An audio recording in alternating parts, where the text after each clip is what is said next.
नमस्कार दोस्तों, जैसा कि आपको पता है कि हमारा प्रयास रहता है कि हम लगभग हर वैकेंसी आप तक पहुंचाएं। उसी क्रम में आज हम बात करने वाले हैं bank of Maharashtra. Bank of Maharashtra में अभी कई सारे जैसे अप्रेंटिस का जो चल रहा है आप देख रहे होंगे, तो उसके अंतर्गत इसमें वैकेंसीज़ हैं। अभी हम इसको देख लेते हैं।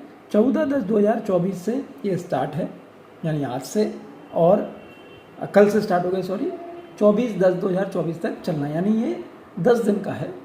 Bank of Maharashtra, leading listed public sector bank with head office in Pune and having more than 2,500 network of branches, invite online application आमंत्रित हैं इसमें अप्रेंटिस के लिए। Under apprentice act 1961 act shall be imparted training as per bank requirement के हिसाब से होना है ये। It is one of the most important scheme in terms of quality of training, experiential learning and consist of basic as well as the job training, practice training. जैसे कई बार on job OJT कहते हैं इसको, on job training, तो वो भी आपकी यहाँ है। चलिए अब हम ये देख लेते हैं कि कहाँ पर है, कितनी वैकेंसीज़ है, किस प्रदेश में कितनी वैकेंसीज़ हैं, SC ST OBC EWS UR कितना है, टोटल कितनी वैकेंसी, PWD की कितनी वैकेंसी, यहाँ पर पूरा डिटेल ये आपको दिया हुआ है।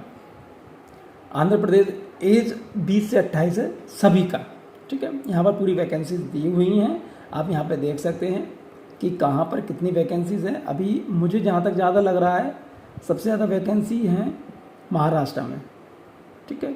और उसके बाद और मैं बात करूँ आपको, मध्य प्रदेश में 45 हैं, सबसे ज़्यादा वैकेंसी नहीं है, टोटल 600 वैकेंसी है। चलिए हम आगे बढ़ते हैं। Eligibility criteria, number of post 600 हैं। Qualification bachelor degree in any discipline from the recognised university. इसका मतलब ये है कि आप अगर ग्रेजुएट हैं तो आप इसमें अप्लाई कर सकते हैं। The apprentice should be proficient in local language आपको आनी ही चाहिए। रीडिंग, राइटिंग एंड स्पीकिंग और state UT and apprentice should be 10 + mark certificate evidence of the language, हाँ वो चीज़ चाहिए। एज 20 से 28 वर्ष के बीच में चाहिए, ये आपको जैसा कि दिख ही रहा है, पता ही है आपको। ड्यूरेशन ऑफ ट्रेनिंग 1 साल का रहेगा। स्टाइपेंड इसमें 9,000 रुपये मिलेगा पर मंथ, ये 9,000 रुपये मिलेगा। ट्रेनिंग आवर्स 10 बजे से 5 बजे तक का रहेगा। अदर टर्म्स कंडीशन, यहाँ पर पूरी टर्म्स एंड कंडीशन दी हुई हैं, आप उनको ध्यान से देख लीजिए और उनको समझ लीजिए, उसके बाद ही आप इसमें आवेदन करिए। एज लिमिट में रिलैक्सेशन यहाँ पर दिया हुआ है। शेड्यूल कास्ट, शेड्यूल ट्राइब 5 साल का, 3 साल, 15 साल, 13 साल, 10 साल, यहाँ पर पूरा कंडीशन दी हुई है, आप इसको देख लें। एक्स सर्विसमैन के लिए अलग दिया हुआ है, सभी चीज़ें यहाँ पर क्लियर दी हुई हैं।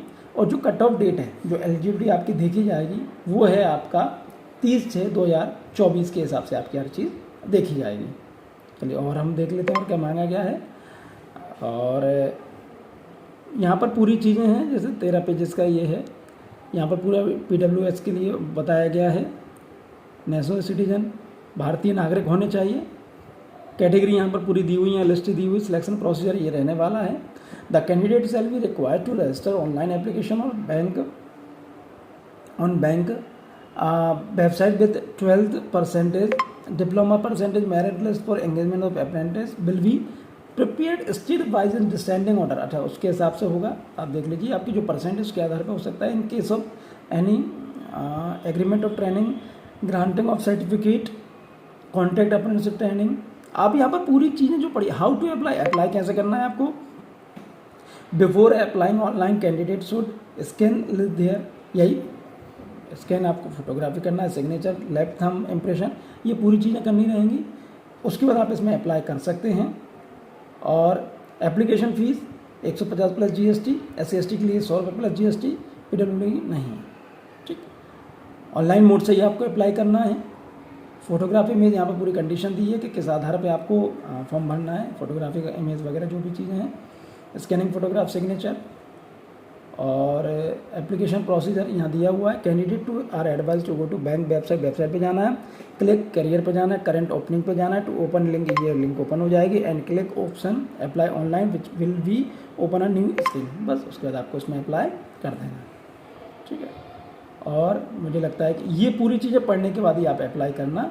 ऐसा नहीं है कि आपने आधी अधूरी चीज़ें पढ़ ली उसके बाद आप अप्लाई, नहीं, पहले पूरी चीज़ पढ़िए, नोटिफिकेशन को ध्यान से देखिए, समझिए, उसके बाद ही आप इसमें अप्लाई करिए। तो इस तरह से हो गया है। और पूरी जानकारी के लिए आप इसके नोटिफिकेशन को चाहें तो एक बार ध्यान से पढ़ लें, समझ लें। चलिए बहुत बहुत धन्यवाद, थैंक यू।